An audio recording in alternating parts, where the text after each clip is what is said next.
Good afternoon. Thank you for joining the webinar. My name is Sean Rogers, and I'm with the Council of State Governments Justice Center.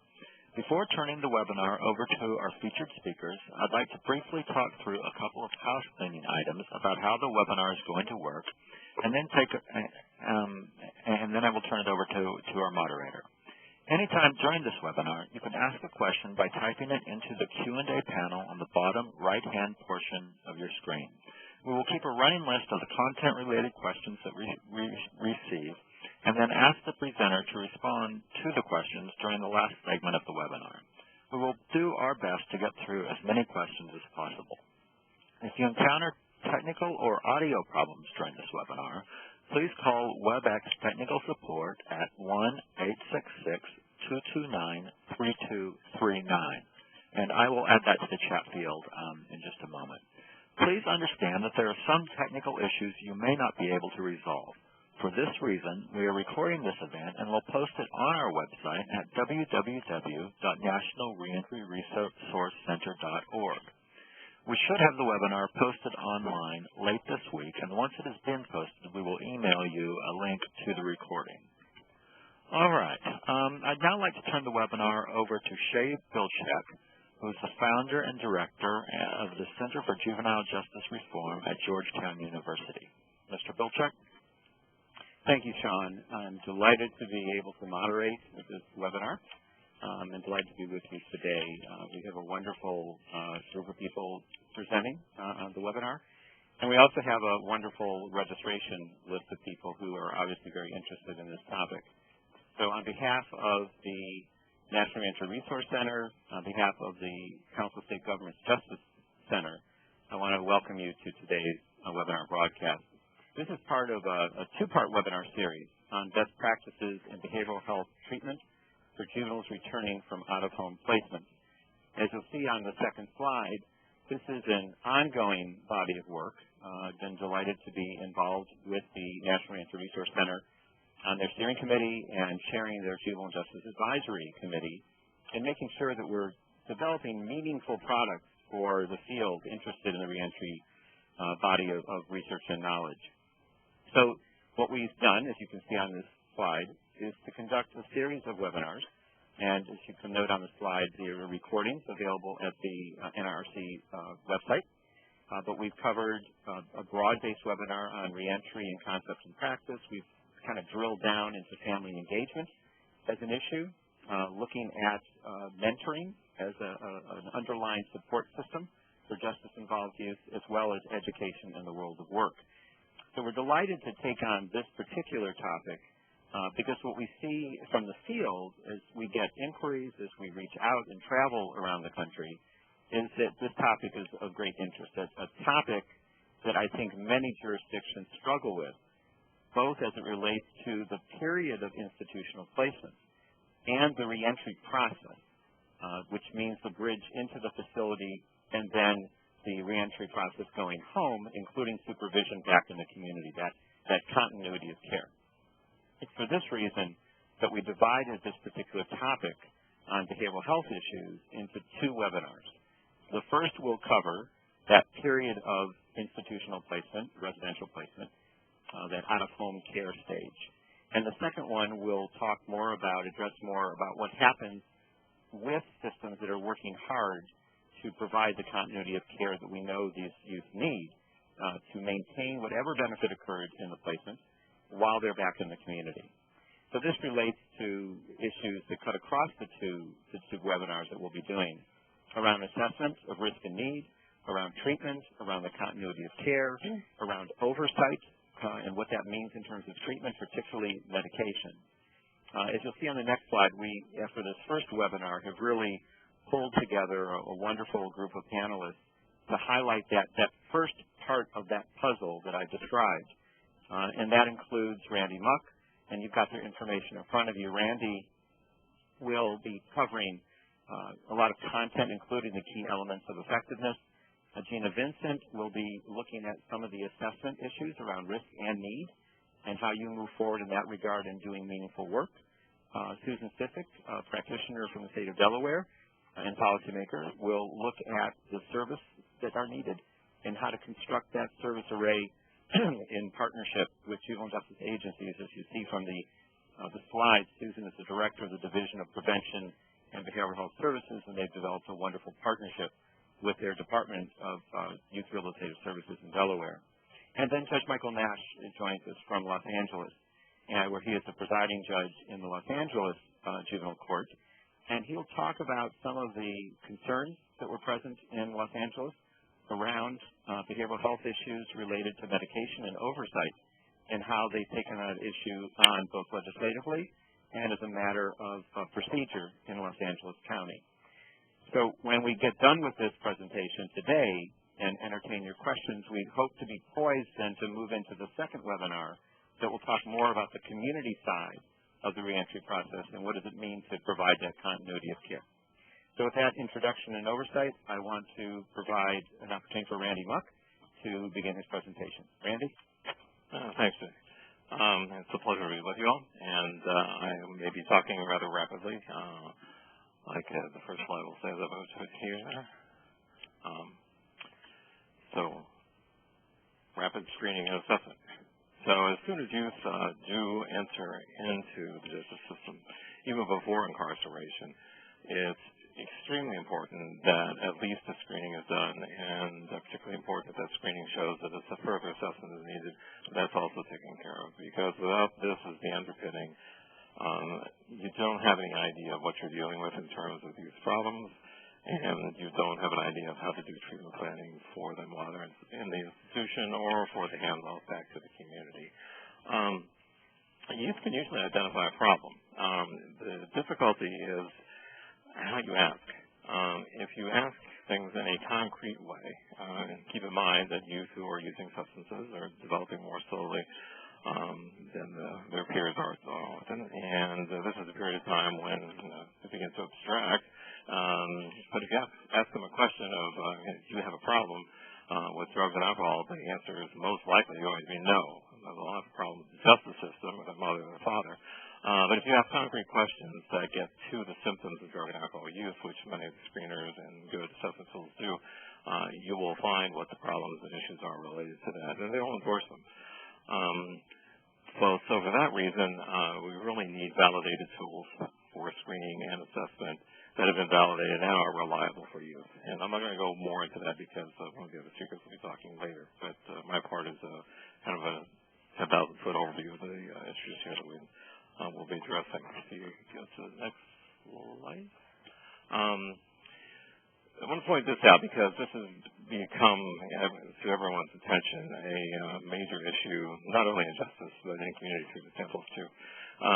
If you look at the number of major clinical problems that youth are presenting with and relate that to victimization, you can see that they're significantly more likely those who present with a high level of victimization to have 5 or more problems. So we're not dealing with a simplistic kind of issue where there is one diagnosis. We're talking about something where there are multiple diagnoses, and that has to be sorted out in a valid and reliable assessment. So we're dealing with, but also the victimization is, we have such an issue now, and it's very important to be able to identify those youth who have been victimized and who are experiencing difficulties around victimization so that you know how to deal with them while they're in treatment, and also in treatment within the incarcerated setting prior to even going back to the community. Because what you do in terms of treating youth while they're in your custody is important to be able to flow over into what they do when they go to the community, so that the collaboration, cooperation between community and the justice system needs to start well before youth come in, and that there should be a fairly normal type of communication where the identification and the definition of problems are pretty much the same, and that again, reliable assessment will help you do. We also see that multiple problems, again, are the norm. So this is not just looking at victimization, but just taking all these multiple problems. So any youth coming into treatment, on average, from our data set, it contains now almost, I say I'm no longer with the federal government, but used to be, contains well over 30,000 youth. 83% of them came in with 3 to 12 problems. That's a huge number, and that's most of the youth you're dealing with. And so you can be assured that co-occurring issues are going to be happening within your correctional settings, and they're going to be playing out in your correctional settings. So better to know beforehand what it is you're dealing with and what types of issues than to wait till they come up and try and make a guess about that. So I think we're getting better at that. I think more tools are available that are good for that. Some of those will be talked about later. But it is extremely important that you use a reliable and validated instrument. So evidence-based practice. We're talking about a lot. That word gets thrown around a lot. So I came up with my own little version of all of the definitions of what it is. And because you'll be looking at trying to use evidence-based practices, I'm sure you've been pushed in that direction, states are being pushed in that direction, and your providers are being pushed in that direction for very good reasons I'll talk about in a bit. But evidence-based practice basically means that the practice has been tested and has good outcomes. There's a manual that exists so it can be replicated. And not only replicated, so it can be trained. And there's a training program that exists that you have access to pretty rapidly to get your people trained. There's supervision that leads to certification in the evidence-based practice. So the old model was send everybody off to a training for 3 days, and they hear about 3 different practices or 1 or 2, and come back. And, of course, they're going to incorporate that into their work. Well, of course they won't. We all go back to our old habits and our old styles of doing things. And exposure training, as that would be called, is just not sufficient. Evidence-based practice presupposes that if you want to make a change in your practice and therefore make a change in your outcomes to the better for your youth, then you need to be using something that has been validated in the real world and is actually effective. Ongoing monitoring is important, so not just getting the certification, but the staff being monitored on an ongoing basis, whether it be through clinical supervision, hopefully maybe through videotapes or audio tapes, that they can see how they're doing in implementing the practice with fidelity. The supervisor can also do that, and if you don't do that, I can guarantee you there's huge drift away from the evidence-based practice and the fidelity that's needed to get the outcomes you see. The further you go away from those, the poorer the outcomes you'll get, likely. And then outcomes measurement has not always been a part of either treatment in the field or treatment behind the walls. You need to be doing that for a couple of reasons. The major one in my mind is for quality assurance, because you want to look at what you're seeing, what outcomes you're getting, and that may lead you to discover new things that you may need to add to your treatment regimen. Trauma is one of those things that falls into that area of outcomes measurement, because of the push on outcomes measurement that started in the late 90s for adolescents. The trauma issues that adolescents face were really beginning to be recognized. Prior to that, there really wasn't much attention paid to it. So if we're not measuring outcomes and what's happening, or we're not assessing things well up front, we may well be missing trends that are happening, or something that's been there all the time right in front of us. And if we don't deal with it effectively, then we can't deal effectively with the youth who we have. So some interventions are typically better than usual practice in reducing juvenile recidivism. 29% versus 40%. So 29% will be like treatment as usual, or something not listed here. And you see a number of things there. Many of them, I'm sure, are probably familiar to you. Many of them have a different approach. Some are family therapy approaches. Some are individual treatment approaches. Some include motivational interviewing. Some are quite quick, 5 sessions. One of them is. Some take a rather long time. The interesting thing to note, though, is that there's generally little or no difference in the immune effect size between these brand names. So it really doesn't matter which one of these you use and use well. You're going to have about the same reduction in recidivism as you would using any other one, as long as you do it well, which I'll show you a slide on in just a minute. Okay. This is what put out by Drug Strategies. They were under contract for the Robert Wood Johnson Foundation and NIDA to develop first something called Treating Teens. If you go to the website, you can order this. Unfortunately, they've given away all the free copies years ago. But Treating Teens was first, and then they did a companion for treating teens who are in the juvenile justice system. This is an important work right now because many of you are in a position of procuring services, and you want to get services that are good for your youth. But the question I would ask you to ask yourself is, do you know what's happening in the treatment program? Within your own setting, what's happening in treatment? What's the treatment like? What is it? Does it actually measure up to what we know today are the things that youth need to get adequate treatment and progress? Typically, when I ask this question, most people who are in the place of purchasing services don't really have a clue about what's happening, and often people who are doing treatment tend not to say too much about that. So we think it's highly important that you get out there or have someone in staff go to the people providing treatment, for instance, you're contracting for someone to come in and provide treatment services, and find out exactly what they're doing. Now, the problem there is, okay, well, what do I ask? That's where this comes in. This was thought of at first as a guide for parents because we had so many parents calling so many places, and I was one of them. How do I know how to find a good treatment program for my son or daughter? It was usually a mother calling. And I'll tell you, they're persistent because they would find my direct number and get to me eventually.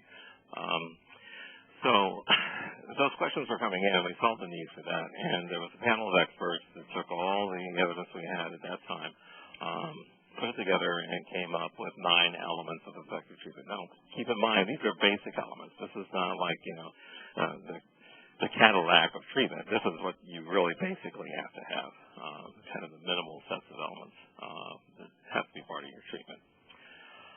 So this was thought of at first for parents, but it became clear very quickly that it could be used by judges, by probation, by most anyone else who would be referring to treatment, for them to find out what exactly was happening in the treatment program, and was it something that they were expecting, and was it something that was effective for the youth they were referring, based on if they've done an adequate assessment up front. And the questions actually are in the book, so you don't have to come up with them yourself. So you don't read the book and then have to figure out, oh, geez, what do I ask? The questions are there, and what kind of answers you should hear are also listed there, which makes it extremely usable and extremely helpful for those who aren't so versed in the treatment system and understand some of the language and nuances that may come from that. And it might make you feel a lot more comfortable going into your programs and asking. I can guarantee you that if you're contracting with someone or you're getting a program set up someone's running, they're not going to be comfortable with you asking those questions because they're not used to that happening. Most people don't. But this will give you an idea of what really is occurring in the treatment and is it what's needed. After this was done, a survey, prior to doing this, a survey was sent out to 144 treatment programs. They were the 144 best programs, everybody on the panel, plus the American Medical Association, the APA, the state substance abuse coordinators, and on. There were a list of over 50 organizations that were asked. The question was, if you had a child or a friend of yours had a child who needed treatment, where would you send them? What's the best 1 or 2 programs? And from all those people and organizations asked, it boiled down to 144 sites. So surveys were sent to these 144 sites, as well as telephone interviews were done. There was a 100% response rate to the initiatives in terms of the initial interviews, which was great. And there was an objective scoring set up to find out how well they were doing all these 9 elements that I'll briefly discuss in just 1 second. The best score you could get was 45, which was 5 on an element on a Likert scale. The mean score was 23.8 and the median 23. So about half of the points they could get. The other thing that was rather disturbing was that very few got a score of 4 on anything. And if they got a score on a 4 on anything, it was most likely to be competent staff, and that was them rating themselves. And again, this was tilted in a way so the programs could talk about themselves in the best light. But it came out that they didn't look that good even when they were doing that, with hardly anyone getting a 4 and only on competent staff. And I will say one other thing about that.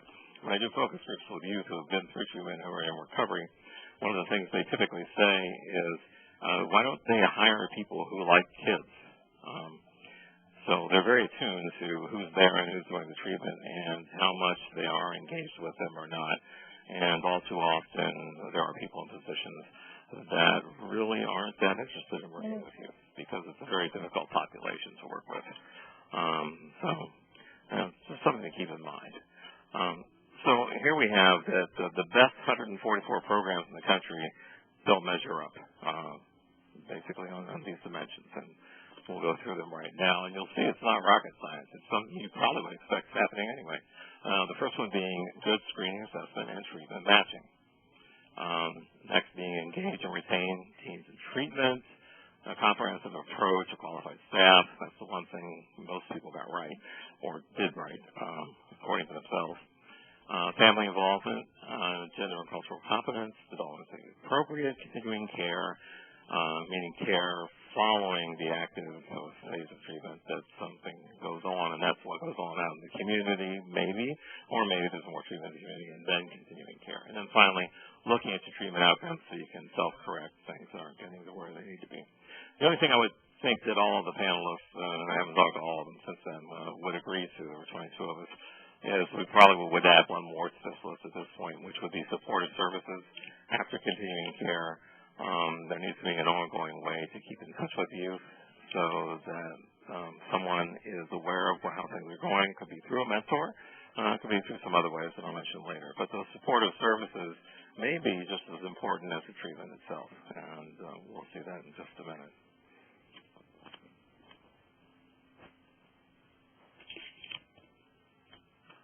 Okay. Now, in our data set, we looked at all the programs we had represented, and these were in there. And we were looking first at just effectiveness for substance abuse treatment. And we knew that most of the programs that were evidence-based were, as the slide showed on recidivism, pretty much equal in terms of dealing with substance abuse treatment and reductions in substance abuse. But then we began thinking about it and said, well, let's turn this and start looking at some of the other variables we have available. And the first two we wanted to look at were trauma and co-occurring disorders, since, as you saw initially, those are huge issues for this population when they come into treatment. And here you see the programs that scored the very best on that. And we'll go to the next slide, and you can see how they break out. There were four that really stood out. That was 7 challenges, assessment health systems, intensive outpatient treatment, ACRA, which is the adolescent community reinforcement approach. That's UIT means it was from the Cannabis Youth Treatment Study, and AFT was the name of the grant program. And then the fourth one was MST, which probably most of you are familiar with, multisystemic therapy. Interesting, though, when I looked at this and I compare costs, for instance, multisystemic therapy is by far the most costly of the four. It can be upwards to, $60, $70, $80, $90,000 to get it going. Another thing is, can you replicate it? Can it be done after they're gone? No, because they don't have a train-the-trainers model. So it's not something that's readily sustainable on funds that are rapidly dwindling. But if you got a lot of money, this is fine. Next is ACRA, and that one's about $27,000 a year to do the training and to keep everyone certified and keep up with it. Also a very good approach. The CHS, Juvenile Systems Intensive Outpatient Treatment Program, is good, but the problem is they don't have the dissemination mechanisms in place for that. So one wouldn't want to choose that because readily available, you don't have people to come out and train you quickly and to stay with you and help you put the program in place and monitor it to fidelity, which is important. And then lastly, or first, 7 challenges was the one that came in doing the best, particularly around co-occurring disorders. And if you see this effect size of 0.54, that's extremely high. You don't see that kind of positive change. I know the sign says negative, but that means it's going in the right way. You typically don't see that kind of positive change in most of the behavioral sciences, but it's most any behavior outcome, particularly with adolescents. So these 4 did particularly well. So you could choose among any of them, but they differ in terms of cost. They differ in terms of can you replicate it yourself or you relying on someone else, and they differ in terms of their complexity. For MST, you would need a much more sophisticated therapist than you would, for instance, for 7 challenges. We'll take a look at the next page and see what the staff education levels were. So all the programs reduce mental health and trauma problems. Those 4 doing particularly well. ACRA, the Adolescent Community Reinforcement Approach, had a mix of bachelor's and master's level therapists. That did as well as MST, which targeted master's level therapists, and that's what they look for most of the time. And those who have been trained in family and systems therapy. Those people are rare commodities. They're not cheap. They're hard to come by, and often they're hard to retain once they get a credential like MST. 7 challenges, interestingly enough, which surprised all of us, was using a mix of paraprofessionals, non-degreed, BA, MA therapists, and it did as well or better than ACRA and MST. So it's not always the program that uses the people who have the higher or highest education levels that do the best. It's the programs that actually have the right mix of ingredients in them that helps youth get better. And this will relate to choosing a program. A previous slide I showed you was from an analysis Mark Lipsey did. This is also talking about implementation being very essential. I want to just point out a couple of things here. If you took a program type by rank, okay, so on the left side you see group there, 1, 2, 3, 4. 1 being the best with the best evidence, the best outcomes, 4 being the poorest with the poorest outcomes, the poorest benefits, but still evidence-based practices. So when we say poor, we don't mean terrible. We just mean that they're not as good as the really best ones when you do them really well. However,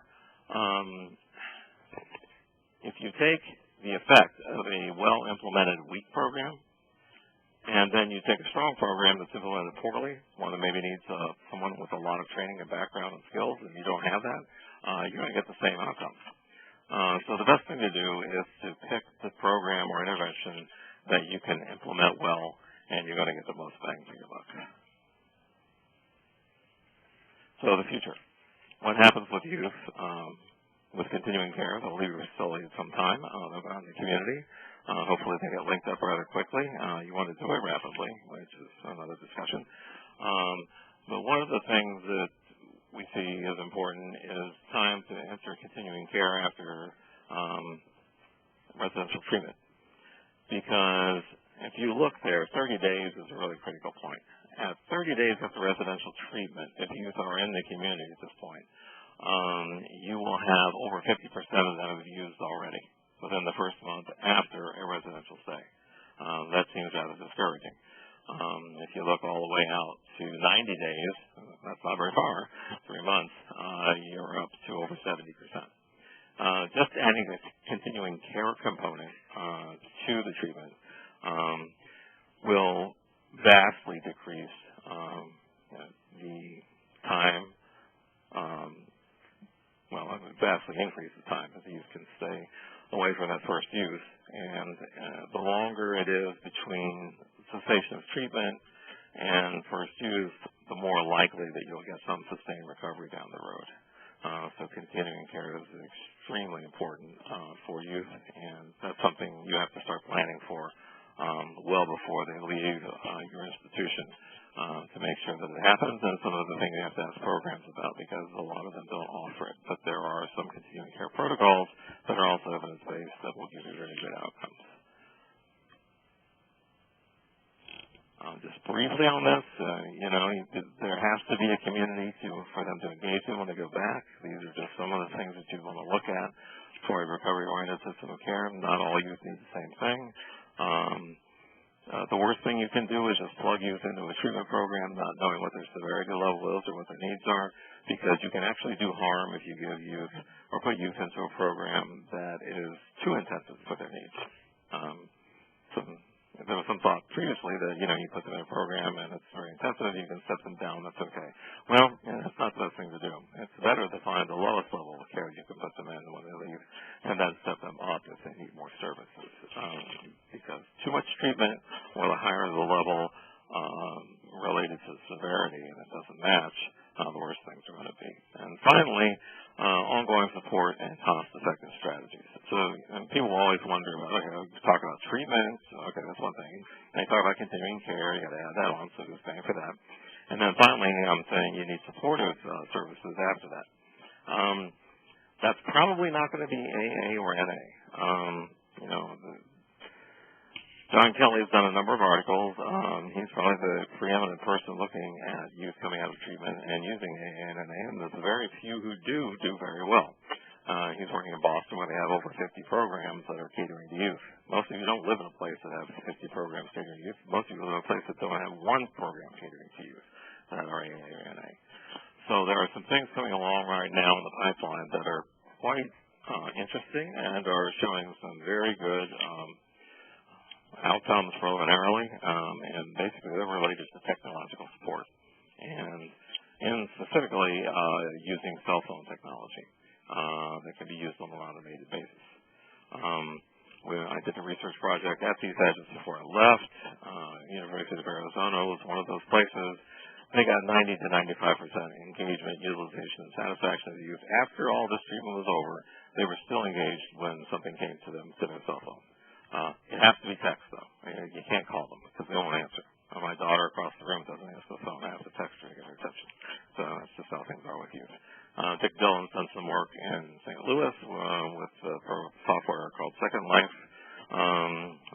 And they find the continuing care participation increased from 40% to 90% over 6 months. I'm certainly out of time. That was a lot of stuff to cover in a very short time. There's my contact information. You have it. If you have any questions whatsoever that don't get answered during this webinar, I'm more than willing and happy to talk with you individually and go over anything that you'd like further information about. Thank you. Thank you, Randy. That was a great introduction and allows us to segue into the remaining three presenters. We are going to be pretty short on time, and so if some of the questions that came in during Randy's presentation, I'll try to get to them. We may not have time to, and if not, then please, you've got Randy's contact information. You can reach out to him directly. Next is Dr. Gina Vincent to kind of drill down into some of the issues around risk and needs assessment and reentry. Gina. Thank you, Shay. Good afternoon, everybody. So I'm Gina Vincent, and I'm a co-director of the National Youth Screening and Assessment Project. And what we are is a technical assistance center for juvenile justice agencies. And we help them select and implement screening and assessment tools, both mental health screening and risk needs assessment. And what I'm going to be talking about today is a 10-minute overview of 8 years of our work. So I'm going to be going pretty fast and brief. So I would just like to direct anyone to a brief that is available from the Technical Assistance Partnership, which supplements everything I'm talking about today. You can find that on the MacArthur Foundation Models for Change website or our NISAP website for anyone who's interested in further reading. So let me just start by defining what is a risk assessment tool. And I should say that by risk, I'm talking about risk for reoffending specifically.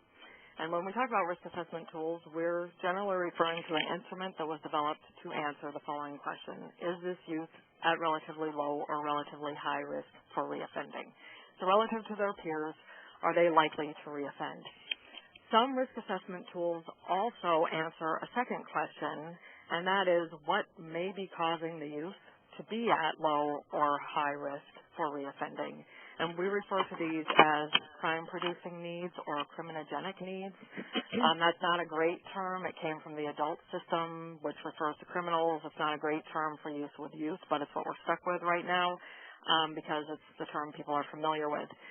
Some risk assessment tools include these needs. Some do not, but both, whether they include them or they don't, they are still considered a risk assessment tool if they're giving us the youth level of risk for reoffending.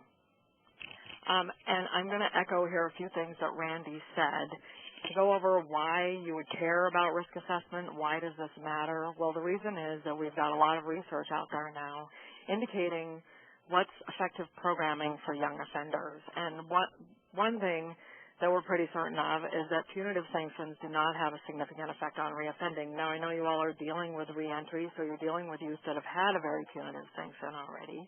There is research out there indicating that youth who were tracked from age 10 into adulthood, who entered the juvenile justice system even briefly just getting community service. So just getting a sentence to community service with limited exposure to other troubled kids were twice as likely to be arrested as adults than kids who had committed the same type of offense but had no exposure to the juvenile justice system. Once you put a youth on probation, they're 14 times as likely to be arrested as an adult. And we can imagine how much that would increase for youth who are put in detention or put into a correctional type of facility. Second, we know that most low-risk youth, so youth who are unlikely to reoffend, are going to be unlikely to reoffend if we intervene with them or not. So those kids we can pretty much leave alone. But if we mix them with higher-risk offenders, we can make them worse. And this was done in a meta-analysis by Lipsy that Randy already referred to.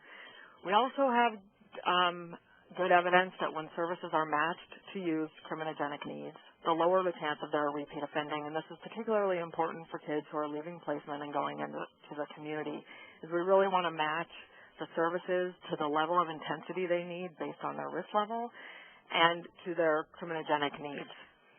So all in all, the goal is to have the right services and the right interventions for the right youth.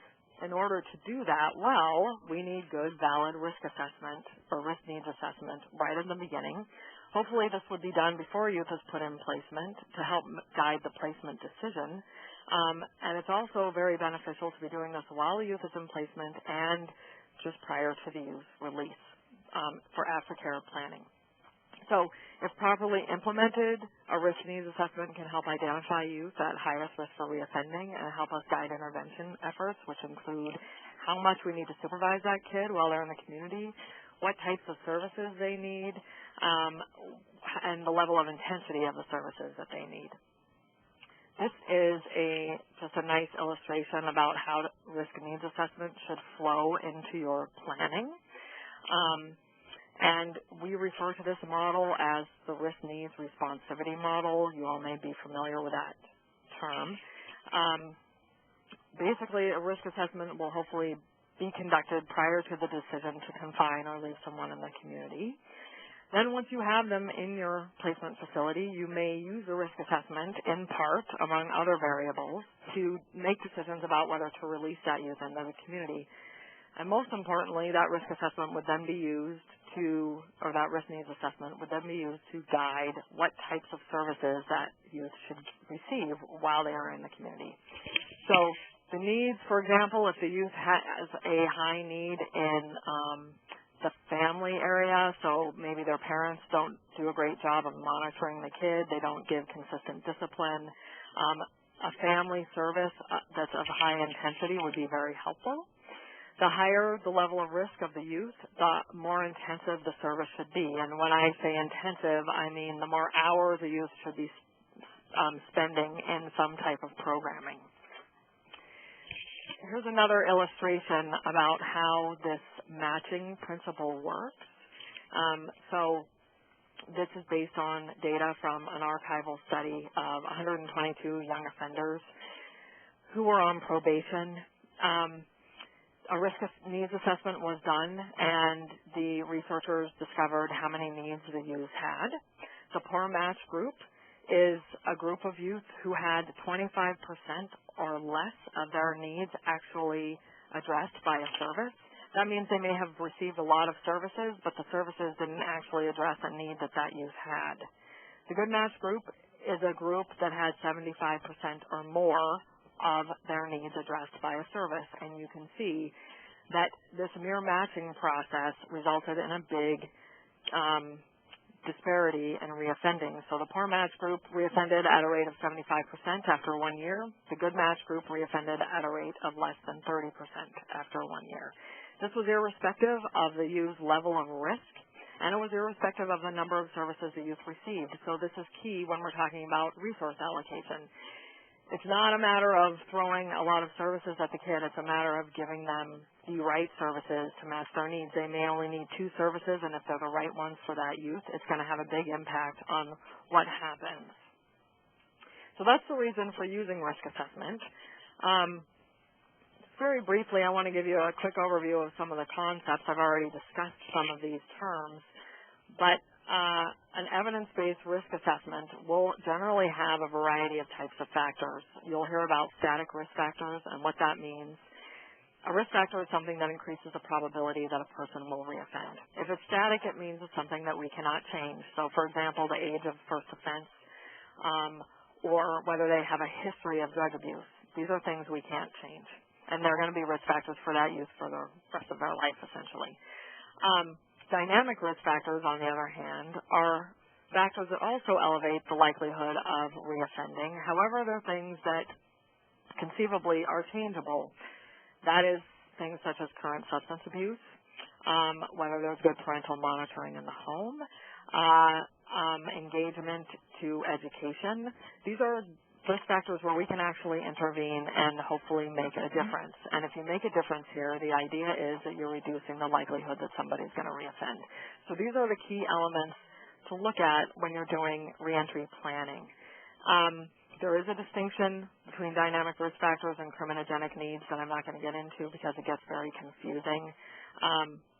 But essentially, the point is that you're looking for risk factors that are changeable to do your intervention planning. This is different from well-being needs. So a well-being need might be that the youth has a trauma history that they should have addressed. The youth may have depression that they should have addressed. These aren't necessarily factors that are going to elevate that youth's likelihood of reoffending. So you typically don't see these types of factors on a risk needs assessment tool. That's why you would supplement risk needs assessment with some other screening and assessments, which I'm going to get into. Protective factors are things that might buffer a youth's risk, so you can put protective factors in place to decrease the likelihood of their risk. And responsivity factors have to do with how a youth is going to respond to treatment. Okay. It is important to be an informed consumer when you are selecting a risk assessment tool. There's a lot of tools out there on the market today. A lot of places also try to create their own tools, which is very costly and time-consuming. We cover this in several writings that we've done. That's also in the brief that I referred you to earlier, and Randy also mentioned this, but you do want to select a tool that has evidence of reliability and validity, and hopefully that evidence is coming from more than one study. It should also have a good manual that describes how to rate the instrument, and it should also have good research evidence from the juvenile justice field, particularly kids who are in placement, because that's the type of kids that you are interested in. Here's just some examples of evidence-based or promising tools. This is not an exhaustive list. I just like to give a few examples. The SAVORY and the YLS are two tools that have the most research evidence behind them. The RRC and the Washington tool, otherwise known as the YAZI or the PAC, also have some pretty good evidence behind them. We consider them promising because that evidence is still coming out. Okay, moving on to some important key points about implementation. First of all, risk assessments do not do everything. No valid assessment tool is going to give you all the information that you need.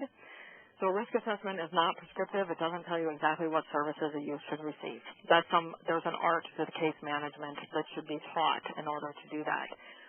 The types of risk assessments I'm talking about are not appropriate for identifying risk for sexual reoffending. That is, there are special tools for that. Risk assessments do not address mental health needs. They are not mental health assessments, and they aren't intended to replace a psychological evaluation. And as I already mentioned, most risk assessments do not cover well-being needs, which are other things that you might be interested in with respect to servicing a youth, but they're not necessarily elevating their likelihood of risk. For those reasons, you might want to supplement risk assessment with mental health screening. In fact, I think it should always be supplemented with mental health screening. Some type of substance abuse screening or assessment, and many places are also interested in trauma history, and so there's other tools for that as well. A next point is that the implementation process is incredibly important. You can adopt a risk assessment tool. You can train your staff how to rate it.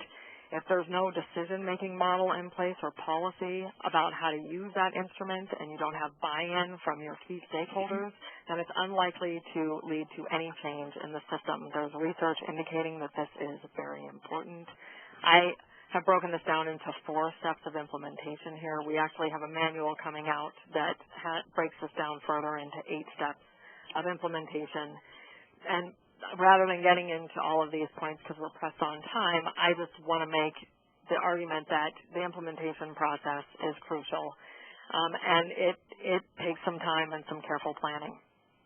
One piece of that implementation process is deciding how to integrate risk needs assessment with your mental health and substance abuse screening. So generally, you would combine the two to make decisions about what kinds of treatment the youth need and when to release them and how intensive that supervision should be once they're in the community. This is just an example of how you might do that. The point for all of you is simply to consider how to integrate these two assessments to make those decisions. So the take-home message is first of all, that risk needs assessment is key for selecting the right services or programming for the youth. That matching process is very important. It can also help inform your release decisions to the extent that those decisions are based on risk to public safety. Your tool should be reliable and valid. It should be accompanied by mental health screening and other tools as needed. And lastly, quality implementation is incredibly important in order for the tools to be effective. So I'm going to leave it there and pass it back to Shay and the next speaker. Great. Thank you very much, Tina, and I appreciate how quickly you cover the material. And I know that if there's follow-up that we don't get to with the Q&A at the end of the session, again, that you'd be willing to communicate with people and try to answer their questions. So we move on to Susan Sissick, who is the director at the Delaware Children's Department over Behavioral Health Services and Division of Prevention. And Susan will kind of now move us into the treatment world within placement and some of the considerations that build on Randy and Gina's presentation. Susan. Well, good afternoon. As Shay said earlier today, I'm a practitioner, so I am responsible for assuring that the systems work and that we pick the right thing to do and implement it effectively.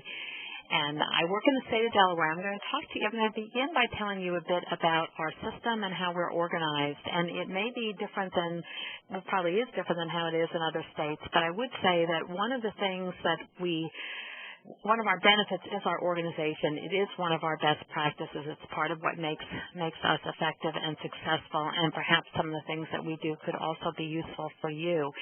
We are a combined children's department, the Department of Services for Children, Youth, and Families. And in that department, we have our youth rehabilitative services, which is our juvenile justice area, management support, which includes education and information management, family services, which is all of our child protection, foster care, and my end of the business, which is prevention and behavioral health services. And because we're prevention and behavioral health, we're responsible for all the community capacity building, the school-based treatment, mobile crisis services, and community-based treatment for any child or youth who is on Medicaid, CHIP, is uninsured, is court-ordered, or is privately insured, but whose private insurance doesn't cover the level of treatment that is required. We work within a department whose vision begins with we are strengthening foundations for children and families by giving them the tools and the support they need to be successful. And the vision within my area, prevention and behavioral health, is resilient children and families living in supportive communities. So that's the framework within which we work on a daily basis. The department was started about 20 years ago, but up until 2005, all the behavioral health services in our youth rehabilitation facilities were separate from the services within prevention and behavioral health. In 2005, our then cabinet secretary had some experiences that she did not like, and she chose to assign the responsibility for the substance abuse and mental health treatment in the YRS facilities to our division. There was no MOU. It was an assignment. It was, that was our job at that point in time. We knew that was rather awkward for all the people involved, so we looked at this as we would as a relationship and looked at how we could negotiate responsibility, respect boundaries, and frankly earn trust in a very difficult situation. So we listened, and we mostly listened to what were the needs within the facilities and where were the service gaps. We reviewed their current screening process, and at that point it was the MACI, implemented via paper and pencil and used primarily for suicide risk assessment. That's really about all it was used for at that point in time. And we reviewed all the services that were available in the facilities. The next thing that we did, again, from the point of view that we were trying to help people in their own home the same way we would approach family engagement in the community, was what do people need, and they all wanted more direct services for youth. So we added 3 new positions to expand services. 1 was a full-time psychologist, and 2 were master's level clinicians to focus on substance use assessment and intervention. Now, we're a small state, but this brought the total number of clinical staff to 8, 6 psychologists, and 2 substance abuse specialists. We increased the psychiatry hours across all facilities to provide coverage 52 weeks per year. There was not coverage 52 weeks, and that pretty much frightened us. And so I guess what we did was we spent some money to get what we thought was needed at that point in time, and we did it very quickly. We also reallocated a management position to assure that a full-time psychologist managed our responsibilities and provided clinical supervision for our staff that were in our YRS facilities. You know, these were now our staff. And Randy said before that you have to really figure out what people are doing. And when we looked at what they were doing, it wasn't really up to professional standards from our perspective. They weren't getting much supervision. Nobody was asking them. They were doing what they thought was best, I would believe, at that point in time. But we really needed to look at issues like quality improvement, implementation of best practices, and also then to assure that all this information got addressed within our strategic planning and service implementation across our whole division.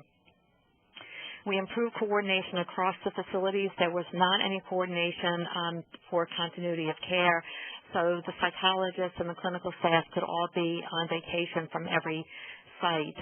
One of the things we also did was we made sure that the psychologists and other treatment professionals in the facilities began to send a summary, this was the very beginning, to the staff who were working with the youth in the post-adjudication program. So we made sure that clinical information such as suicide risk, services received in detention, services that would need it following adjudication, started to move with the youth immediately. We developed a close relationship with the contracted medical staff to enhance the identification of youth with behavioral health concerns, and once people started to believe that we were interested in helping the youth, the referrals started to increase. We also partnered with the line staff. Really, there was a huge amount of time spent on that. Most of the staff that were on our end of the business were Caucasian, not entirely, but more so than not, with significant years of education that were very different from the wireless line staff. So again, we approached that on how do we build a relationship to do the best that we could for the kids that we were both concerned about serving. Within our facilities, nursing and physical health care is contracted to a local hospital and health care system.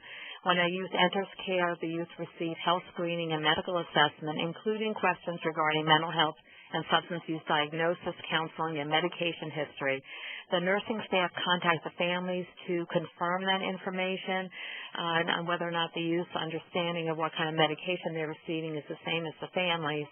And we have an APN on staff who can write prescriptions if needed until the youth are seen by the psychiatrist. We have psychiatrists on call, but we don't have psychiatrists in the facility every moment of every day and every evening. Each facility does have an assigned board-certified psychiatrist, and they provide cross-coverage, so there is psychiatry on site at least 3 days per week, and like I said, on call afterwards. Psychiatrists conduct the evaluations to clarify the diagnoses and make recommendations regarding continuing or initiating medication and treatment. Now, these are contracted psychiatrists. They are required to communicate with the behavioral health staff and the youth rehabilitation staff in the location. It's part of their contract. In addition, we do psychiatric quality assurance reviews with a psychiatrist who's not working in the facility, and that happens formally once a year and per youth whenever anyone who works in a facility has a concern about a particular youth, including the doctor. The doctor wants an additional consult. Fairly soon, we started expanding assessment within our facilities. At this point in time, the MACI is now self-administered via computer with staff support, and we use additional MACI scales to identify the need for further assessment there. We try to find out if there's depression, anxiety, alcohol, drug use, and traumatic experience. We introduced evidence-based screening and assessments such as the UCLA PTSD Reaction Index to assess for post-traumatic stress disorder, and we adapted the GAIN, which I think Gina spoke of earlier. Now, both the GAIN and the UCLA Index are used by all of our providers out in the community. Remember, we're responsible for what goes on out in the community when the youth leaves the facility. So in our community and school-based services, these are tools that are used. And that means for us, when the youth leaves the facility, the youth doesn't have to get another assessment immediately unless it's been a long period of time or something else has happened that indicates that we need to have an assessment. And therefore, we can attach the youth to services more rapidly, and people are speaking the same language. That has helped us out quite a bit. We also adopted other reliable and valid instruments such as the Connors Rating Scale for ADHD and the Beck Depression Inventory. And in addition, we coordinate court-ordered assessments and comprehensive clinical and neuropsychological assessments through a whole other unit. I have a unit of assessment staff that are primarily psychologists. So if there's a youth in the facility who people are just having a hard time figuring out what is going on with this youth and why he or she is behaving in this way, the staff within the facility can refer for a further assessment, and we'll send somebody over to assure that happens. Okay. In addition to assessment, we expanded our treatment. You've heard a lot about treatment that works and how treatment that doesn't work is not helpful and can be harmful. So it was very important to us that we look for things that worked, that both our youth rehabilitation partners and our staff would agree on and would work well with together. We now have within our facilities a cognitive behavioral focus for all treatment interventions. All of the therapists are trained in trauma-focused cognitive behavior therapy and in motivational interviewing. We also train our therapists out in the community in TFCBT. We haven't rolled out motivational interviewing across the entire community, but we've made some inroads there. And then we've expanded behavioral health consultation services to the staff in the facilities. So we work really closely with the staff to identify triggers for problem behaviors and develop individualized behavior plans to manage those behaviors and to provide consultation for specific populations such as youth with developmental disabilities. We've worked out a way to do this so that the youth divulge within a therapeutic treatment session is respected and their confidentiality is respected, and we talk about the behavior and use those kinds of descriptive terms, which enable us, again, to help our partners in the facility do a good job with the children. We've expanded individual and group counseling with a real focus on skill development for the youth for when they leave, for stress management, coping skills, and relapse prevention. Okay. When a youth is ready to leave, our clinical staff, are the lead in identifying the behavioral health services for the youth at reentry. We determine whether or not the youth need outpatient level of care or more intensive level of care. This is something we have to work on, of course, with our partners within the facility, with the youth and the family. Unless treatment is court-ordered after when the youth enters the community, the family has to agree. Our youth are not allowed to agree to participate in treatment except for substance abuse treatment unless they are 18. So we really need the family sign off on most of the higher levels of care that we might recommend. So we use all the information that we've gathered, all the assessments, and then we do our darndest to try to connect the child and the family with treatment as quickly as possible, because as you saw from one of the earlier slides, the longer that we delay, the less likely we are to be effective. I'm sorry, I did not go to the slide. Well, I'm moving up to the next one. In an effort to strengthen the services provided to youth on probation, which is in our community, the Youth Rehabilitative Services System led a community services redesign effort that involved all stakeholders, including our staff. Through that effort, it was determined that an evidence-based risk needs assessment and case planning tool was needed in the community services end of our spectrum in order to improve service decisions and outcomes, of course. Family court required that the tool did not enable risk factors to be counteracted by protective factors. So that meant some of the tools that are out in the community and have evidence behind them would not meet our stakeholders' requirements. Through an RFP process, including on-site demonstrations, the Positive Achievement tool was selected to determine a youth's risk for reoffending, tailor case planning and interventions to the youth's unique profile. The PACT, as was said earlier, is based on research in the state of Washington, has demonstrated success in Florida and other jurisdictions. Our stakeholders found it user-friendly, it's computerized, straightforward, it had helpful printouts on treatment options, and of significant import to us, again, we are a combined children's department, is that it could be incorporated into our child tracking system so that it would have long-term sustainability. There was strong supporting training, including motivational interviewing for staff and providers, which included all of our providers, treatment providers in the community. The focus is on youth new to WIRE-AS or returning if they have more than 1 year without probation and community services. And the process follows adjudication and sentencing and then assessment. And it is used to determine the services then to which the youth is attached in the community. We only did start that in 2011, and we're really only implementing it right now. So we're doing this together. Our staff provide consultation and support to the youth rehabilitation staff who are conducting the assessment with the PAC.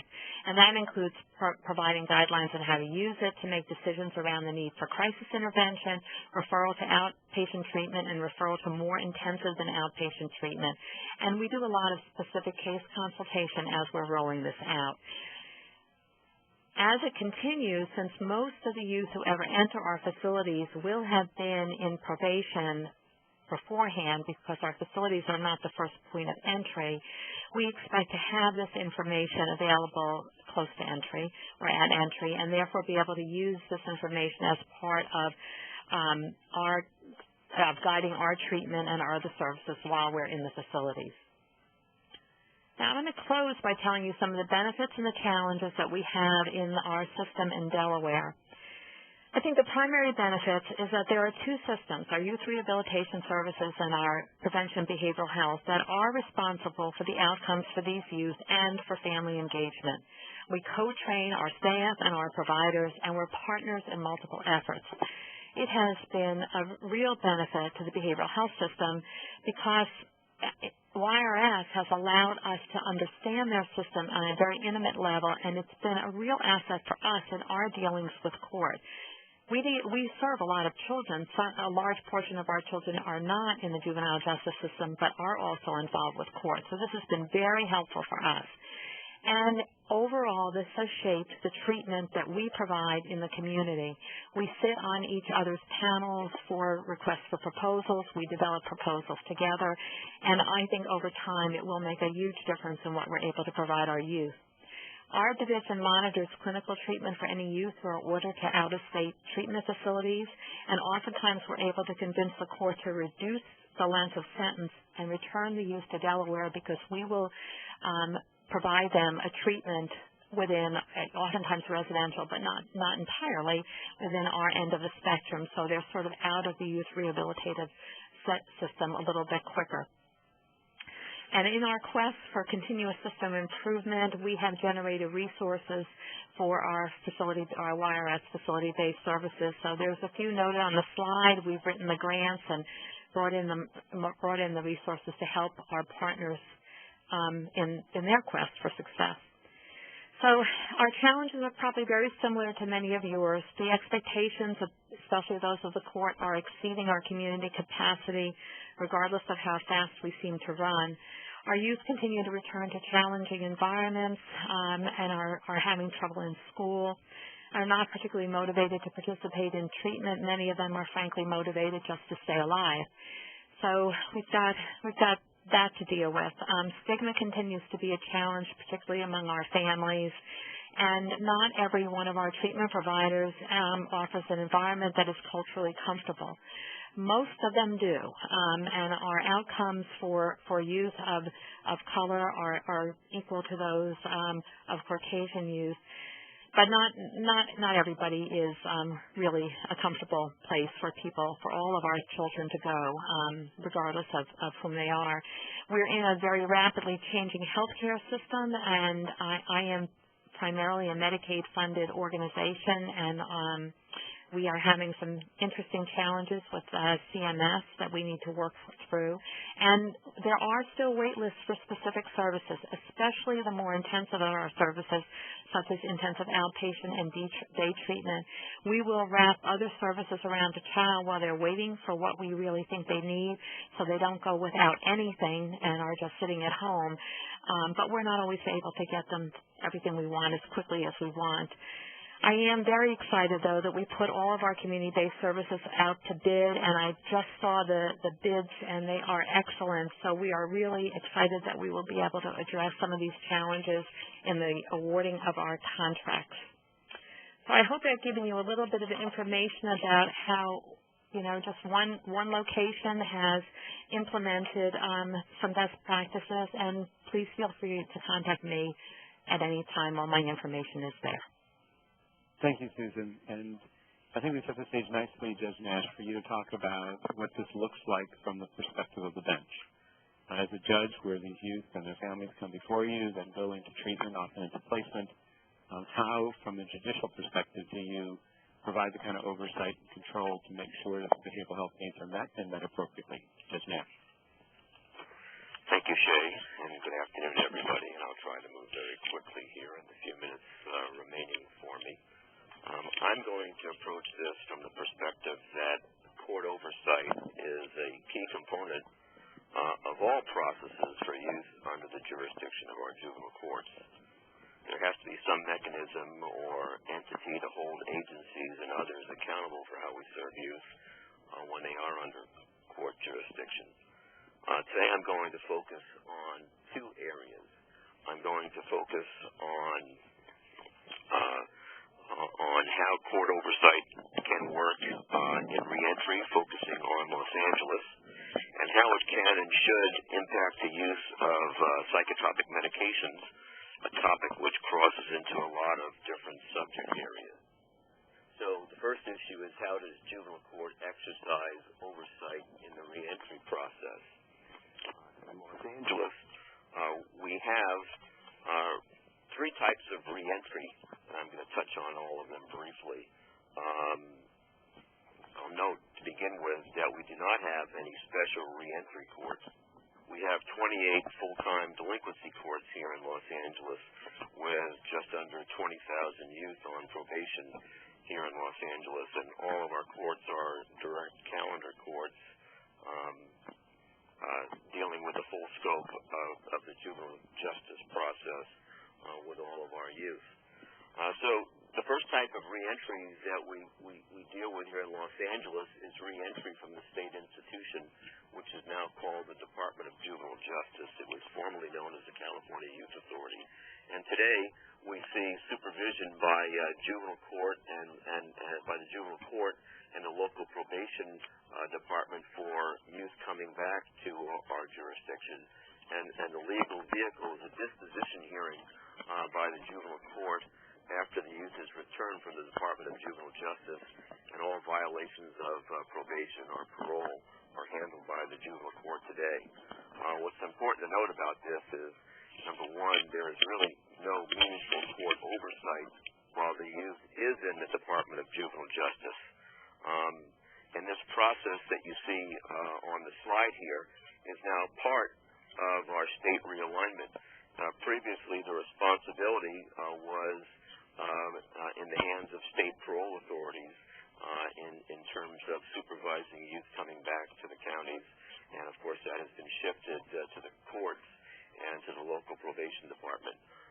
Fortunately for us, the numbers are few, and there are only a couple of hundred kids being returned through this process over about a 2-year period. And of course, the current proposal is to completely eliminate the Department of Juvenile Justice within the next 2 years and to leave all responsibility for all this stuff with the county. In Los Angeles, the main method of removal from the community and return to the community for kids is youth who are committed to our local probation camps. And in Los Angeles, we have 15 camps with anywhere between 1,000 and 1,500 youth in those camps on a daily basis. And what our court has done is developed a progress report schedule to monitor the youth while they're at camp. And this includes a report that talks about the development of an individual case plan for each youth in camp following, hopefully, some of the great assessments that you heard about earlier today. And we also, through the report process, are concerned with the implementation of the case plan. And that includes things such as the services that are being provided at the camp, how the youth is adjusting to being at camp, what is happening education-wise with the youth, what kind of school services is the youth receiving, is the youth actually going to school on a daily basis, is the youth making progress, and is the youth continuing to earn school credits while the youth is at camp. In addition, we're looking at those youth that are in camps that are receiving psychotropic medications, who's giving it to them, who is monitoring the medications, and how are the youth doing with the medications. We also look at family contacts. Is the family in contact with the youth while at camp? Is the family visiting the youth while at camp? Is the probation department, which is responsible for the camps, making contact with the family while the youth is at camp, so as to hopefully set up a reintegration plan? And of course, that is the last and the main piece of these reports, which includes components of all the issues that I just mentioned.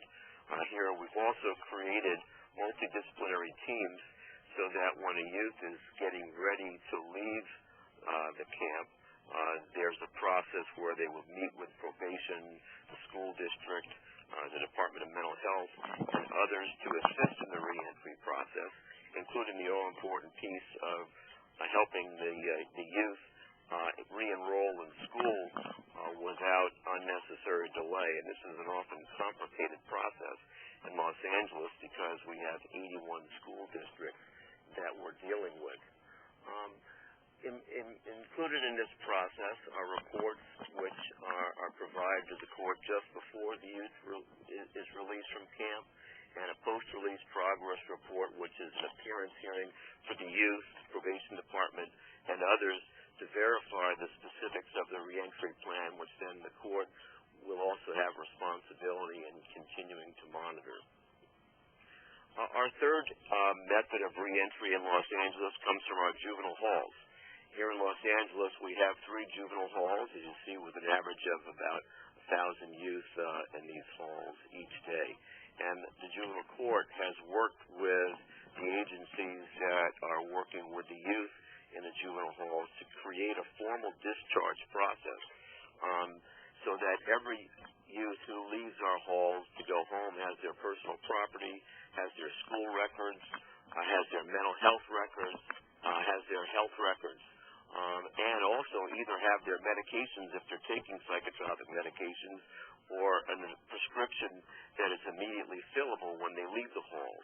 And probation must file a report with our court within 7 court days of release to verify that all this has occurred. And of all the processes that I just mentioned, this one seems to work the best for us.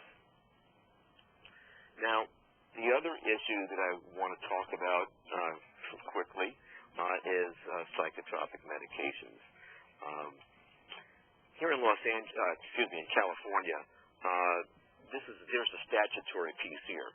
That is, the courts have the responsibility by statute to approve the administration of psychotropic medications for youth who have been removed from their homes and placed in foster care. With respect to delinquent youth in institutions, this also requires court approval when the parents are unavailable or refuse consent. And when a request for consent is delivered to the court, it must occur within 7 days from the receipt of the request by the court. Now, despite the fact that California this is required by statute in California for our courts, I think this is an important issue for courts all over the country, regardless of whether there is a statute mandating the court involvement. I think it's important that the court knows this information for every youth under its jurisdiction. And here in Los Angeles, we have a lot of experience with this because each year amongst our 48 dependency and delinquency courts, we get between 5,000 and 10,000 requests for the administration of psychotropic medication on our youth. Now, when we talk about the approval piece, there are a number of things that the court needs to know. The court, we need to know where the request is coming from. Hopefully it is from a qualified treating physician, psychiatrist, and it would include a number of things. And it should include a number of things. The reason for the request, the diagnosis, what is the behavior that's led to the diagnosis, the expected results of the medication, and the description of the side effects of the medication. Further, here in Los Angeles, we want to know what the minimum daily dosage is, what is the proposed length of time for the course of treatment, what other meds is youth taking, and the possible effects of the interaction of those meds. A very important piece, which is often overlooked, is are there additional therapeutic services to be provided along with the meds? And further, has the youth been provided all this information in an age-appropriate manner, and what has been the response of the youth to that? Other considerations that I think the court needs to consider is, was this information given to the youth's attorney, social worker, probation officer, caregiver, so that they can weigh in on this process? Did they have an opportunity to provide input or even object to this? And what is the role of the court in making this decision, either in those places such as California where we have to make the decision, or where you're just performing oversight? Is the court making a medical decision here? Generally, I would say no, because I'm unaware of too many psychologists or psychiatrists that are currently sitting on the bench, other than in their own mind, of course. But is the court going to be a rubber stamp of a recommendation from a medical individual? I say the answer is no, but what we do is we do make factual decisions. We make sure that when there are requests, that they are made based upon reasonably accurate factual information, or actually, forget about the reasonably, just accurate factual information regarding the children.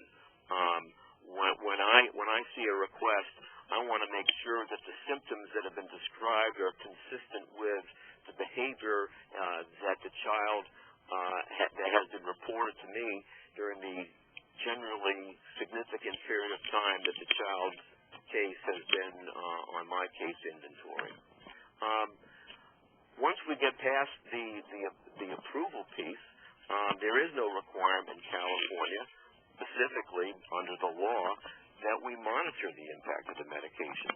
And there was legislation in California under our last gubernatorial administration to require that there be a monitoring plan for every child receiving medication, and that legislation was vetoed by the governor.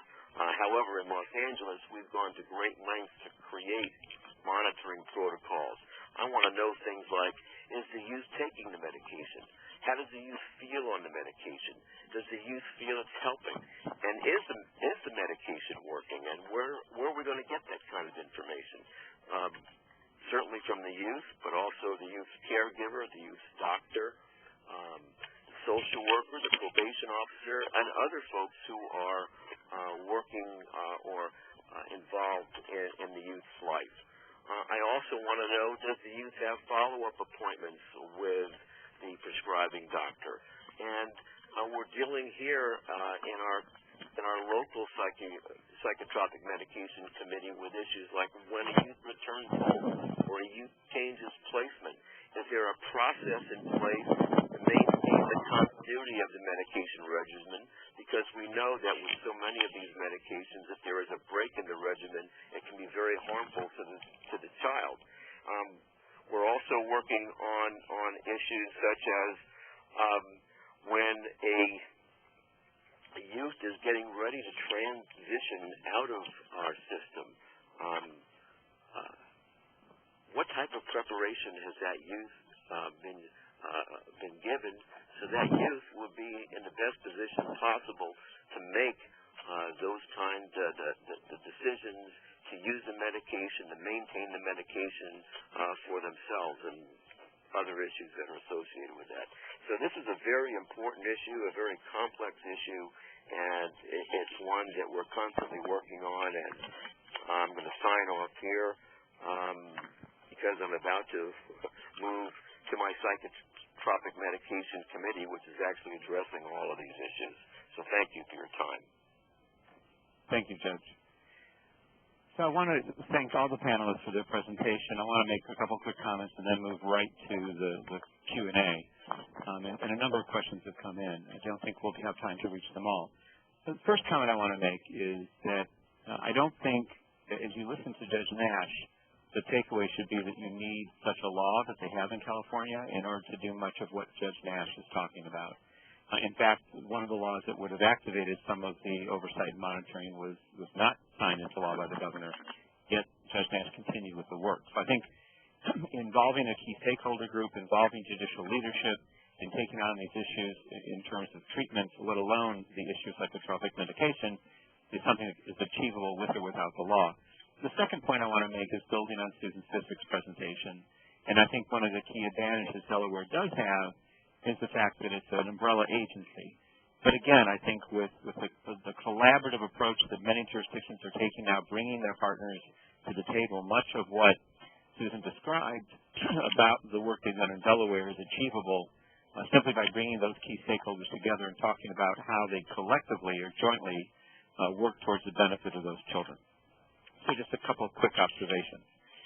First question I want to put to the panelists, and I'm going to specifically assign this, is what model is best working with youth and their families who have a multi-generational history of criminal involvement and have behavioral health needs? And I don't know if Susan or Randy or Gina perhaps could take that on initially.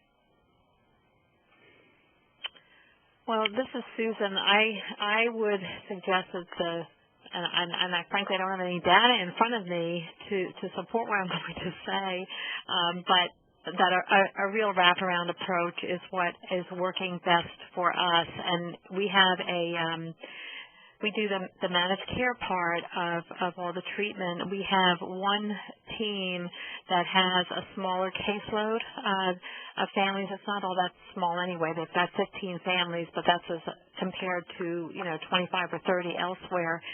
And their job is really to identify all the services that are needed for that family, because many times, I think Randy said earlier that there are all those, I guess, adjunctive or supportive services that families seem to need that are and oftentimes that happens with a multi-generational family: housing, food, those kinds of issues that need to be addressed in the middle of the treatment.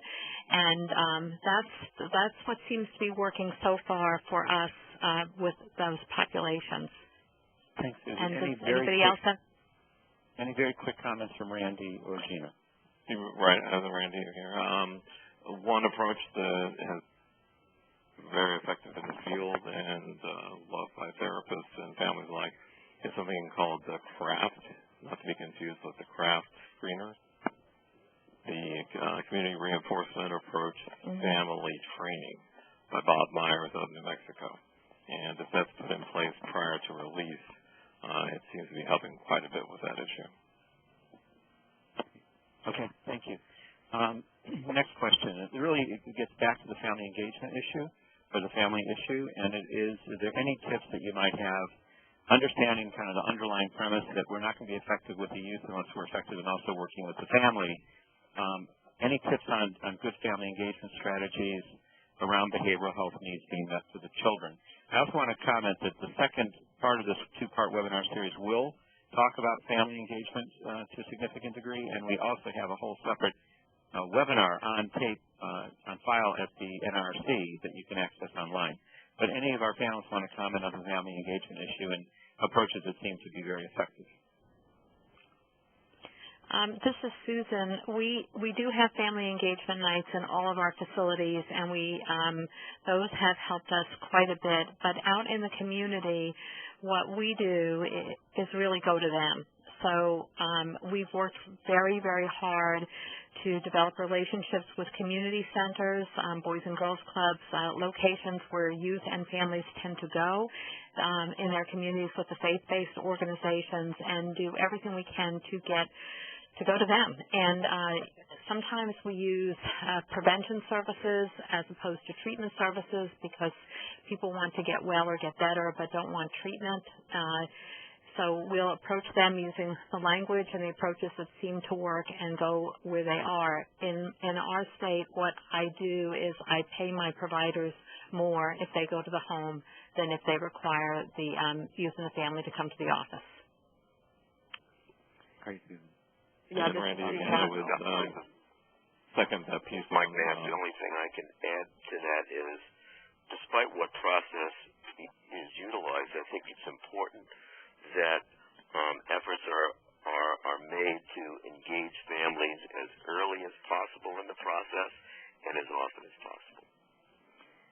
This is Gina. I was just going to echo Susan's comment that what I've heard from people about family engagement is the key is offering transportation or going to them. And we have found that to be the case also, and also broadening the definition of family, because you may find that where they're going back to is not their nuclear family necessarily, but you may have other relatives involved or other significant others. And if you're willing to stretch that definition a bit, you might get more appropriate people involved who are adults in a youth life. Thank you all very much. I know, Sean, we have a number of other questions, but we are also right at the bottom of the hour, so I'm afraid we're going to have to transition into the close of the webinar, if I'm reading my clock right? Yeah. Okay, great. So if you can move to the next slide, Sean. I want you all to see the website that you have here of the National Reentry Resource Center. I encourage you to sign up for the newsletter, the electronic newsletters that the center produces. You can also go to that website in order to take a look at some of the past webinars. That newsletter will also announce the date and panelists for our second webinar in this two-part series. So with that, I want to thank our panelists for an outstanding overview of this issue. It sets the stage very nicely for us to talk about that bridge back into the community, and then what do we need to have in the community to provide effective behavioral health services for these young people. So I'm going to turn it back over to you, Sean, to close us out. All right. I would just like to thank Mr. Bilczek for serving as today's moderator, and all of our guests and panelists for joining and participating. Once again, everybody that registered for this event will receive an email from the National Reentry Resource Center late this week with a link to the recording of this webinar, as well as a link to the PowerPoint presentation that was used. Thanks again for joining us. Goodbye.